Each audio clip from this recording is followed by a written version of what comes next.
Hello and welcome to another video. In this video, today we will cover the poem by Stephen Spender, An Elementary School Classroom in a Slum. So slum वही area होते हैं जिनको हम हिंदी में झोपड़पट्टी कहते हैं and most of the poor families live here.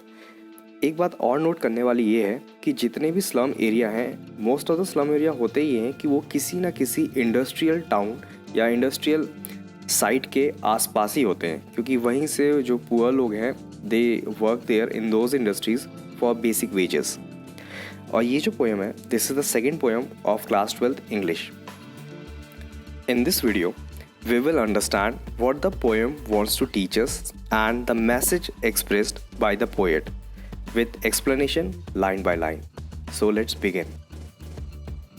So learners, before starting the first stanza, ये बात हम क्लियर कर लेते हैं कि यहाँ पर जो पोएट हैं स्टीफन स्पेंडर वो ये बात बहुत ही लाउडली और क्लैरिटी के साथ समझाना चाहते हैं कि जो एक स्कूल होता है या कोई क्लासरूम है that is there in the city और एक स्कूल है या कह दो जो क्लासरूम है that is there in slum area, उनमें बहुत ज़्यादा डिफरेंस होता है. और ये डिफरेंस आता है मेजरली दो चीज़ों की वजह से. First is the infrastructure of the school और दूसरा जो सबसे इंपॉर्टेंट कमोडिटी या कोई चीज़ होती है क्लासरूम में वो है स्टूडेंट्स, उनकी वजह से. तो ये चीज़ वो समझाएंगे अपने फर्स्ट स्टैंजा में कि जो स्लम एरिया के जो बच्चे होते हैं, जो स्टूडेंट्स होते हैं, they are physically as well as mentally they are incapable to be a student to sit in a class, क्योंकि वो एक बहुत ही प्रॉब्लम से पीड़ित हैं. They are suffering from malnutrition और hunger.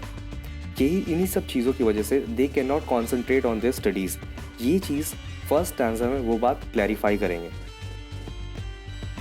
Stanza 1. Far far from gusty waves these children faces. तो पोएट ये कहना चाहते हैं काफ़ी दूर फ्रॉम गस्टी वेव्स, जो waves that are blowing with lot of energy, जिनमें काफ़ी ज़्यादा एंथुजियाज्म और एनर्जी है. अगर हम इन बच्चों के चेहरों को देखेंगे तो लाइक रूटलेस वीड्स, तो इन बच्चों के जो चेहरे हैं they are representing like weeds. Weed क्या चीज़ होती है? Weeds are the unwanted plants. तो अगर कोई भी फार्मर है उसके अगर फार्म पे कोई वीड अगर ग्रो कर जाता है तो फार्मर उस वीड को उखाड़ के फेंक देता है. तो फाइनली वही बात पोएट समझाना चाहते हैं कि हाँ, जैसी सोसाइटी है, हम जिस सोसाइटी में रहते हैं दैट इज़ डेवलप्ड वन, अगर हमारी सोसाइटी में ये बच्चे आ भी जाते हैं तो हम उनको इतना पसंद नहीं करते हैं.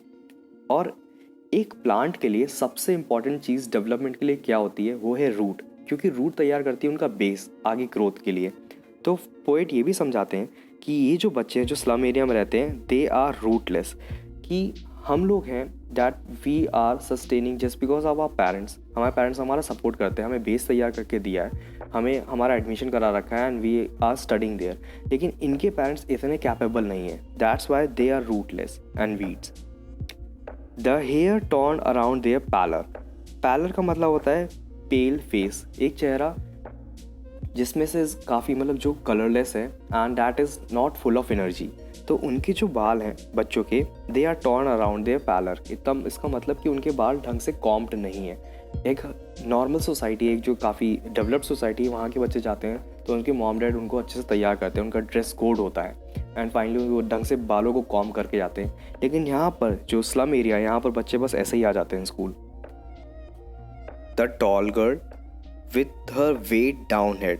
तो पोएट यहाँ पर ये बताते हैं कि वहाँ पर एक बच्ची है, शी इज़ रियली टॉल और वो अपना सर झुका के बैठी हुई है यहाँ पर. वेट डाउन हेड, यहाँ पर वेट डाउन रिप्रेजेंट ये करता है कि वो बच्ची बहुत ज़्यादा सैड है and may be she is suffering from depression. अब वो डिप्रेशन मे बी इस वजह से भी आ सकता है just because she has not eaten anything for the past few days, या उसकी कुछ फैमिली प्रॉब्लम्स हो सकती है या उसके और कोई अलग सर्कमस्टांसेस हो सकते हैं. बट कुल मिला के ओवरऑल चीज़ ये है कि उसका मन पढ़ने में नहीं लग रहा and she doesn't deserve to be in that classroom. फिर नेक्स्ट पे आते हैं द पेपर सीमिंग बॉय. तो यहाँ पर पोएट ये भी बता रहे हैं कि वहाँ पर एक बच्चा और है and he is really very thin, कि वो इतना थिन है कि वो बिल्कुल उसकी बॉडी पेपर जैसी लग रही है विथ रैट साइज. और पोएट ये बताते हैं कि उसकी जो आँखें हैं it is resembling like a rat's eyes, क्योंकि जैसे हम रैट्स की आइज़ को नोटिस करें the eyes of rats are bulging out, थोड़ी बाहर की तरफ निकली होती है उनकी बॉडी से. तो वैसे ही इस बच्चे की भी आँखें हैं जस्ट बिकॉज उसने कुछ खाया नहीं है और वो बहुत ज़्यादा कमज़ोर है, तो उसकी बॉडी इतनी पतली है कि उसकी ऐसा अपीयर होता है कि उसकी आंखें उसकी बॉडी से हल्की सी बल्ज्ड आउट है. The stunted unlucky heir of twisted bones. तो यहाँ पर जो पोइट हैं वो बता रहे हैं कि जो पेपर स्विमिंग बॉय था ये बिल्कुल स्टंटेड है। स्टंटेड मीन्स मैल न्यूट्रिशन, हिंदी में इसको कुपोषण कहते हैं। तो वो बहुत कुपोषित है और वो अनलकी हेयर है। हेयर मतलब होता है सक्सेसर। तो ये बात हमें समझ में आती है कि जो उसको ये प्रॉब्लम है मैल न्यूट्रिशन की, ये उसके साथ केवल नहीं हुई है, उसके पापा से उसको ट्रांसफ़र हुई है और उसके जो पापा हैं उनको ट्रांसफ़र हुई होगी उनके ग्रैंडफादर से। तो फाइनली ये प्रॉब्लम पीढ़ी दर पीढ़ी ट्रांसफ़र होती जा रही है। ट्विस्टेड बोन्स का मतलब यहाँ पर ये समझो कि जब प्रॉपर प्रोपोर्शंस में न्यूट्रिशन हमारी बॉडी में नहीं मिलता है, हमारी बोन्स को सबसे ज़्यादा कैल्शियम और फॉस्फोरस चाहिए होता है। तो अगर वो नहीं मिलता सही प्रोपोर्शंस में तो हमारी जो बोन्स होती हैं वो यूनिफॉर्मली डेवलप नहीं होती, वो थोड़ी ट्विस्ट कर जाती हैं। और यही प्रॉब्लम इस बच्चे के साथ भी है। रिसाइटिंग अ फादर्स नार्ल डिजीज़। नार्ल का मतलब होता है नॉट्स पड़ जाना, हड्डियों में नॉट्स पड़ जाते हैं जिनकी वजह से इनको हम कई बार गठिया भी कहते हैं और इसकी वजह से बॉडी में बहुत पेन होता है। तो यहाँ पर जो बच्चा है अगर हम उसको देखेंगे तो उसको देख के ही समझ में आ जाता है कि ये बच्चे की जो प्रॉब्लम है ये फादर से ही ट्रांसफ़र हुई है, हेरिडिटरी है। रिसाइटिंग का मतलब होता है जब हम बोल बोल के कोई चीज़ पढ़ते हैं। His lessons from his desk, और वो अपने लेसन्स को डेस्क पे पढ़ रहा है और वो बैठे हुए हैं। अब वो बैठे बैठे पढ़ तो रहा है, लेकिन अगर कोई थर्ड पर्सन अगर आता है कोई, तो वो इस बात को देख के पहचान लेगा कि ये सारी प्रॉब्लम से वो जूझ भी रहा है। At back of the dim class one unnoted sweet and young, his eyes live in a dream of a squirrel's game in tree room other than this. अब पोइट ये कहते हैं कि इनके अलावा एक बच्चा और भी है, अगर हम उसको नोट करें कि वो एक क्लास के एंड में बैठा हुआ है, बिल्कुल बैक सीट पे बैठा हुआ है, of a dim class. Dim का मतलब ये नहीं कि वहाँ क्लास में लाइट्स वगैरह कम है, डिम का मतलब है बिल्कुल अनएनर्जेटिक क्लास है, बच्चों को बिल्कुल भी इंटरेस्ट नहीं है पढ़ाई में। अननोटेड का मतलब है अननोटिस्ड, एक छोटा सा बच्चा है sweet and young, his eyes live in a dream. तो इमेजिन करो कि वो एक लास्ट सीट पे बैठा हुआ है, बाहर विंडो के देख रहा है और बाहर विंडो के अपनी खुली आंखों से क्या कर रहा है, वो एक ड्रीम देख रहा है, जैसे जनरली हम सब बच्चे करते हैं ये चीज़। एक स्क्वायरल है बाहर, वो एक गेम खेल रही है। गेम खेलने का मतलब वो स्क्वायरल है, वो अपने जहाँ पर घर है पेड़ में, वहाँ से बार बार बाहर आती है, अपना खाना कलेक्ट करती है, वापस अपने चले जाती है। ट्री रूम का मतलब वही रूम है जहाँ पर स्क्वायरल रहती है, मतलब स्क्वायरल का जो घर है। अदर दैन दिस की मतलब इस क्लास के अलावा उसका ध्यान बाहर की दुनिया में लगा हुआ है, ना कि यहाँ पर क्लास में अपने सब्जेक्ट पे या अपने टॉपिक्स पे कंसंट्रेट कर रहा है। This was the first stanza, जहाँ पर पोएट केवल ये डिस्क्राइब करना चाहते हैं कि जो बच्चे हैं, जो स्लम एरिया में बच्चे रहते हैं, वो बिल्कुल भी फिज़िकली और मेंटली फिट नहीं होते कि उनका मन लगे पढ़ाई में, क्योंकि वो पहले ही से इतनी अपनी लाइफ की प्रॉब्लम्स को झेल रहे होते हैं। फॉर एग्ज़ाम्पल वो अंडर प्रिविलेज्ड हैं, उनके पास हंगर की प्रॉब्लम है और प्लस अर्निंग्स नहीं होती, तो उनके अपने फादर मदर को हमेशा डेली वो स्ट्रगल करते हुए देखते हैं और यही चीज़ से हमेशा इसी डिलेमा में रहते हैं कि उनकी लाइफ का फ्यूचर बिल्कुल अनसर्टेन है, क्या होगा उनके साथ। So now we move on to stanza number 2, और हम इस स्टैंजा में ये जानेंगे कि जो सराउंडिंग है बच्चों की, जिस इन्वायरमेंट में बच्चे पढ़ रहे हैं, वो स्लम एरिया के बच्चे, वो इन्वायरमेंट कैसा है। फर्स्ट स्टैंजा में हम ये जान लिए थे कि जो बच्चे हैं वो क्यों नहीं अपना इंटरेस्ट दिखा पा रहे हैं पढ़ाई में। अब वही चीज़ जानेंगे उनके सराउंडिंग के बारे में। ऑन सोर क्रीम वॉल्स डोनेशंस, तो पोएट बताते हैं कि वहाँ की जो वॉल्स हैं दैट इज़ सोर क्रीम कलर की हैं। कभी उन वॉल्स पे वाइट कलर का पेंट हुआ होगा, लेकिन उन वॉल्स को कभी मेंटेन नहीं किया गया, या उस क्लासरूम को कभी देखभाल के लिए कोई मेंटेनेंस ऑफिसर आया नहीं, जिसकी वजह से जो वाइट पेंट है टाइम के साथ वो हुआ ये कि वाइट पेंट टर्न हो गया येलो कलर में। डोनेशंस, और पोएट बता रहे हैं कि उन जो वॉल्स हैं उनको डेकोरेट किया गया है डोनेशन की दी हुई चीज़ों से। शेक्सपियर्स हेड, तो बता रहे हैं कि उस वॉल पे एक पोर्ट्रेट टंगा हुआ है शेक्सपियर का, जिसमें शेक्सपियर का फेस बना हुआ है। और दूसरी चीज़ क्या है, क्लाउडलेस एट डॉन। डॉन का मतलब होता है मॉर्निंग और क्लाउडलेस मतलब विदाउट एनी क्लाउड्स। तो बता रहे हैं कि एक पोर्ट्रेट है वहाँ पर जो मॉर्निंग सनशाइन दिखा रही है, कि सूरज उगता हुआ एक ब्राइट फ्यूचर रिजेंबल करता हुआ एक पोर्ट्रेट लगी हुई है वहाँ पर। सिविलाइज्ड डोम राइडिंग ऑल सिटीज़, तो वहाँ पर बता रहे हैं कि एक सिविलाइज्ड मतलब एक सोफिस्टिकेटेड डोम। डोम का मतलब होता है जो ऐसे गुम्मट टाइप की स्ट्रक्चर्स बनाए जाते हैं बिल्डिंग में, मतलब ये जनरली बहुत ही हाई एंड जो बिल्डिंग्स होती हैं उनमें ये स्ट्रक्चर्स तैयार किए जाते हैं। तो बहुत ही हाई प्रोफाइल बिल्डिंग्स हैं जो बड़ी बड़े सिटीज़ को दर्शाती हैं, ये डिपिक्ट करती हैं। तो यहाँ पर वो उन बड़े बड़े सिटीज़ की भी फ़ोटोज़ लगी हुई हैं। बेल्ड फ्लावरी टायरोलीज वैली, तो वहाँ पर एक टायरोलीज वैली है, ये यूरोप में एक कंट्री है ऑस्ट्रिया, वहाँ पर टायरोलीज वैली है। ये बहुत फेमस वैली है, यहाँ पर कई सारी मूवीज़ की शूटिंग होती है। तो वहाँ पर ये वैली इसलिए फेमस है क्योंकि वहाँ पर जो फ्लावर्स होते हैं वो बेल्ट शेप के होते हैं, बेल मतलब नीचे झुके हुए शेप के होते हैं, और ये बहुत सुंदर वैली है। तो इस वैली की भी एक फ़ोटो टंगी हुई है वहाँ पर। Open handed map awarding the world it's world, तो पोइट ये बता रहे हैं कि उन वॉल्स पे जो क्लासरूम की वॉल्स है उसमें डोनेशन की दी हुई एक चीज़ और है, वो है एक वर्ल्ड का मैप। और वो जो मैप है वर्ल्ड का वो ओपन हैंडेड है।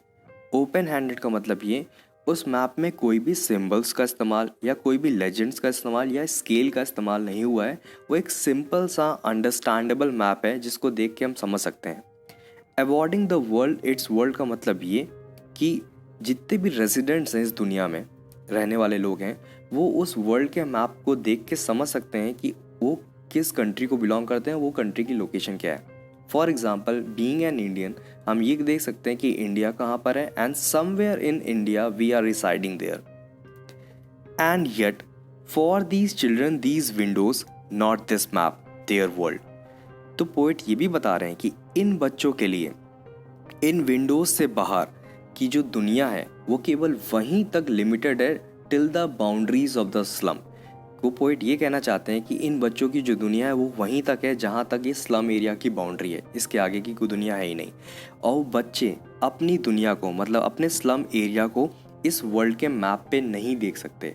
और ये बात बिल्कुल सच है। रीज़न बीइंग कि कोई भी अगर हम वर्ल्ड का मैप देख लें तो 99% वर्ल्ड के मैप पे स्लम एरिया को हम डिपिक्ट करते ही नहीं है। May be in form of newspaper article हमें शायद कोई मैप दिख जाए, वरना जनरली सारे मैप इन सब चीज़ों को इग्नोर कर देते हैं। Where all their futures painted with a fog. और पोएट ये भी बताते हैं कि जो बच्चों का फ्यूचर है that is not painted with colourful colours but it is painted with a fog. अब फॉग में क्या होता है, when we are travelling in a fog तो एक अनसर्टेनिटी रहती है, आगे क्या चीज़ आएगी हमें खुद नहीं पता होता, चीज़ें काफ़ी पिक्चर अनक्लियर रहती है।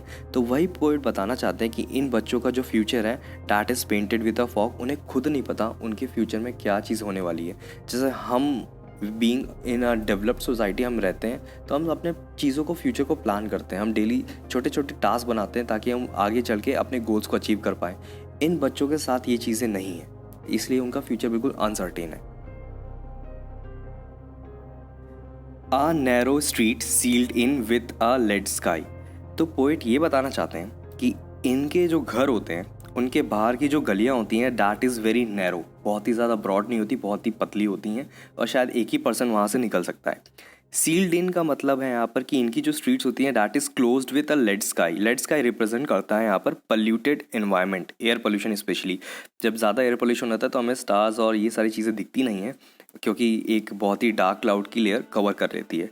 तो हमने ये बात भी समझी थी कि जहाँ पर भी स्लम एरिया होते हैं, ये जो डेवलप होते हैं स्लम एरिया, ये जनरली किसी इंडस्ट्रियल टाउन या इंडस्ट्रियल साइट के अराउंड ही डेवलप होते हैं। और अगर इंडस्ट्रीज़ होंगी तो एयर पोल्यूशन, वाटर पोल्यूशन हमें देखने को मिल जाता है। तो पोइट यही बताना चाहते हैं इनका जो इन्वायरमेंट होता है वो बहुत ही ज़्यादा हेल्दी या हाइजीनिक नहीं होता। ये ऐसे इन्वायरमेंट में इनकी परवरिश होती है जो बिल्कुल पोल्यूशन से भरा होता है। और ये लाइन एक मतलब और समझाना चाहती है, डैट इज़ कि इनका जो फ्यूचर है that is converted into a narrow street, कि इनकी जो फ्यूचर की जो अपॉर्चुनिटीज़ होती है वो एक बिल्कुल पतली सी स्ट्रीट जैसे ही है। इसका मतलब ये कि इनके पास अपॉर्चुनिटीज़ बहुत ही लिमिटेड हैं, होती नहीं है ऑलमोस्ट।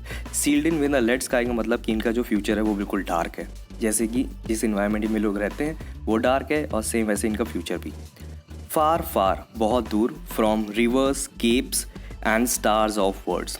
जो रिवर्स और जो केप्स होती हैं, मतलब जो नेचुरल इन्वायरमेंट इन बच्चों को मिलना चाहिए फॉर द डेवलपमेंट और इनकी ग्रोथ के लिए, वो इनको कभी नहीं मिलता है। केप्स का मतलब होता है जब भी कोई लैंड मास वो थोड़ा एक्सट्रूड हो जाता है और वो पानी में जाके टच करते हुए आगे बढ़ता है, तो उसको हम केप्स कहते हैं। Here is an image and stars of words represent ये करता है कि इन बच्चों से कोई भी ढंग से बात नहीं करता। स्टार्स का मतलब कोई भी इनसे ब्राइट लैंग्वेज यूज़ नहीं करता, कोई भी इनको प्रेजेस या अप्रिशिएट नहीं करता इनके काम के लिए, चाहे भले वो कोई any kid is working in a tea shop, तो इनको कोई भी प्रेजेस नहीं देता, हर कोई इनसे बहुत ही रूड लैंग्वेज में बात करते हैं।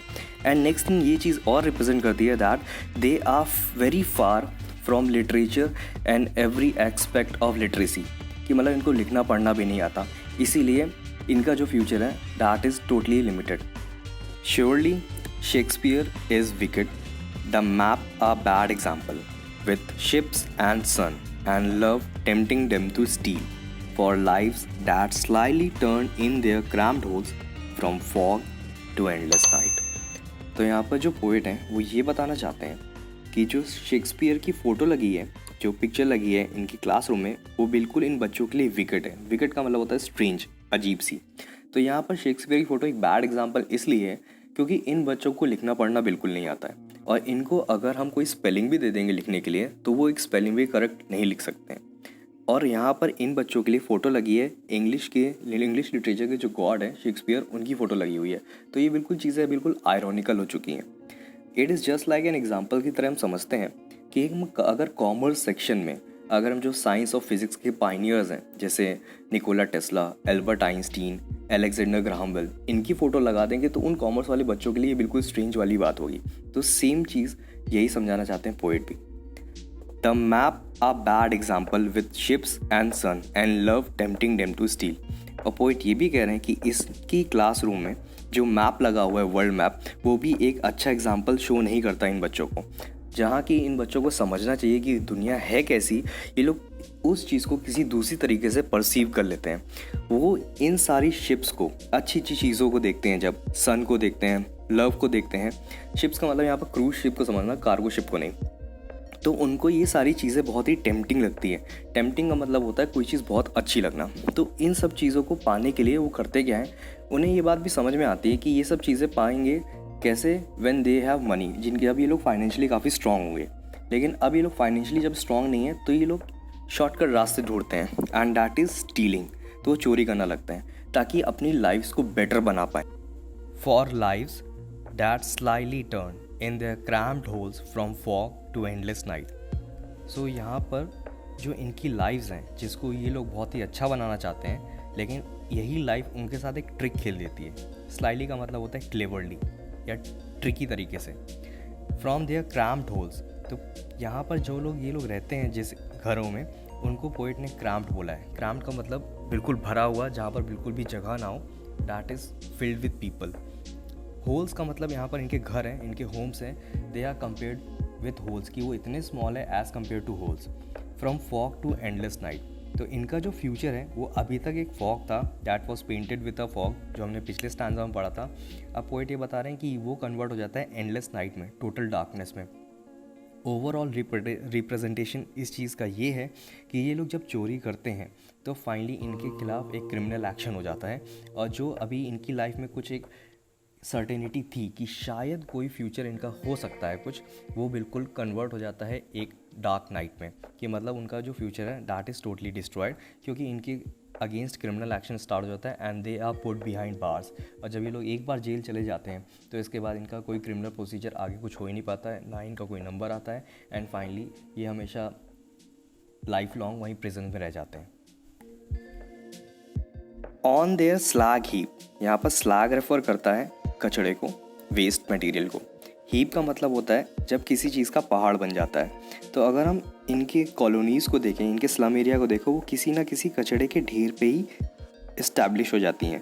तो इसलिए पोएट ने बोला है कि इन ये सब लोग की जो कॉलोनीज़ बनी है वो एक वेस्ट या स्लैग हीप पे बनी हुई है।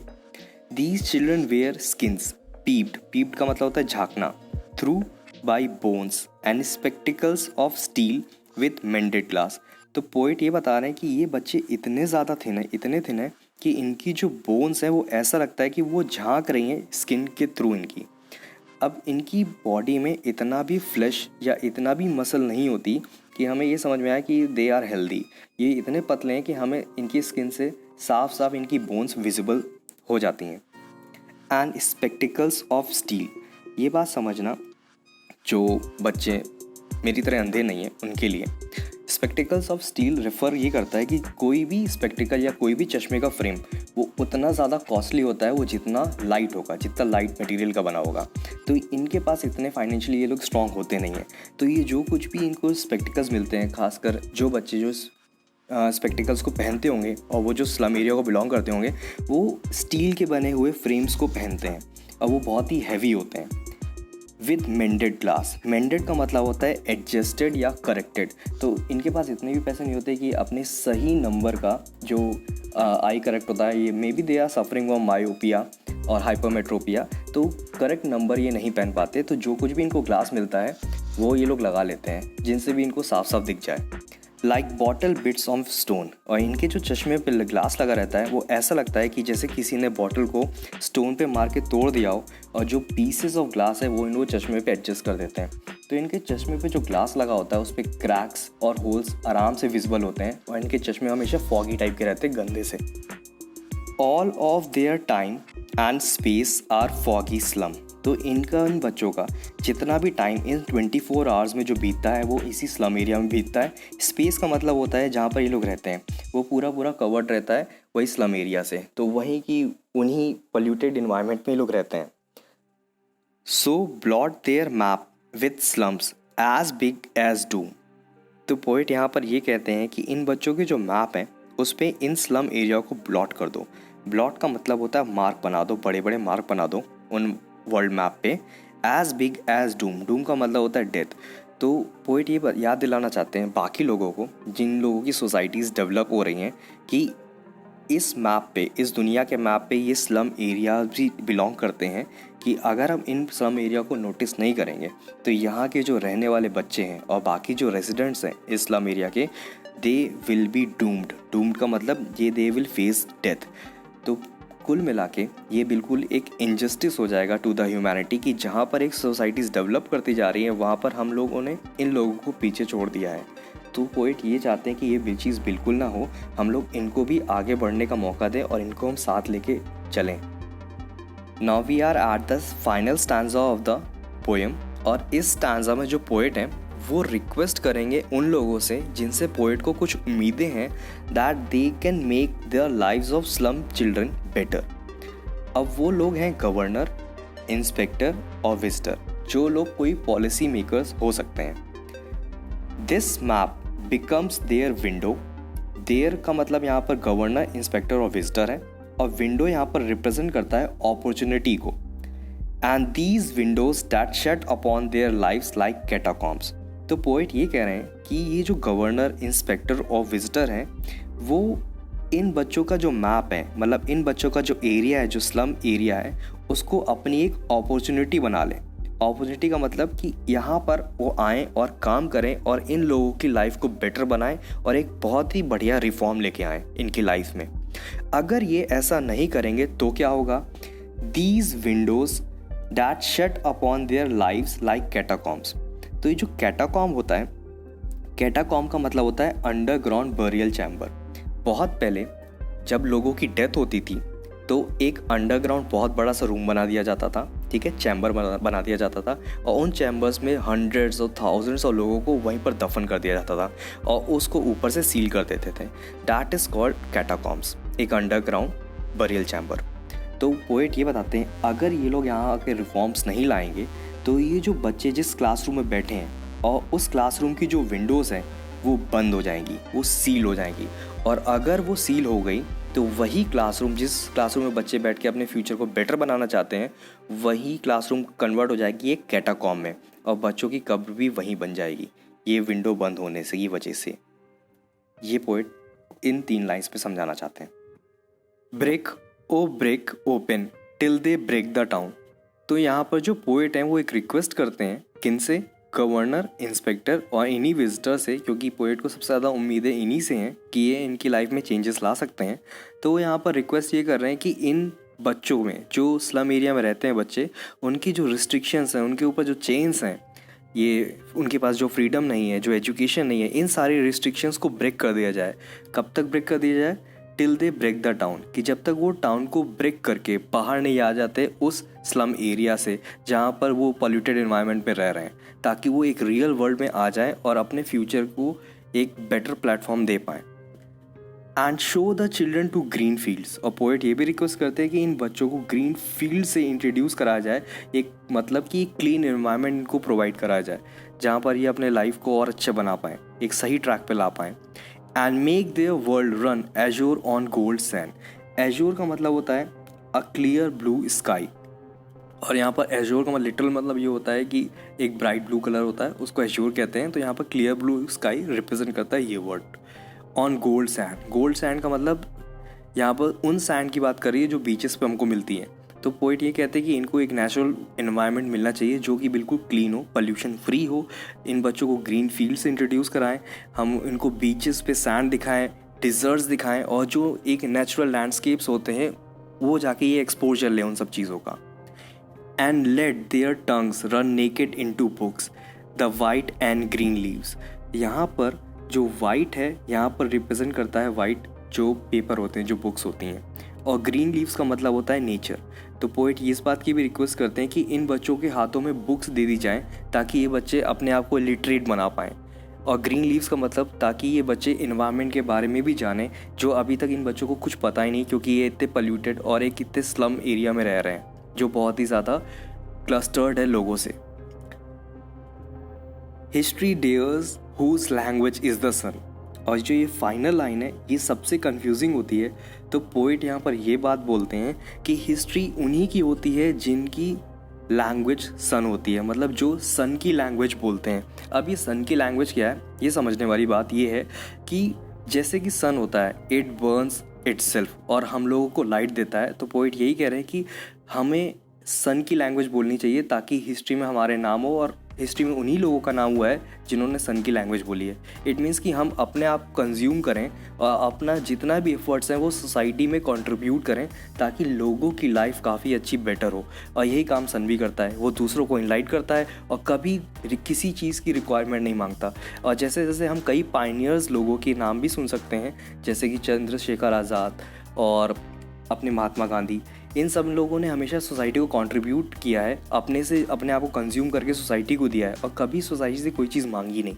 वही पोएट ये कहना चाहते हैं कि उन्हीं लोगों को हिस्ट्री में नाम होगा जो लोग अपने आप को कंज्यूम करके दूसरों को एनलाइट करते हैं। So this was all for the poem, and if you have like the poem and you have understood it, please hit the like and subscribe button. Thank you.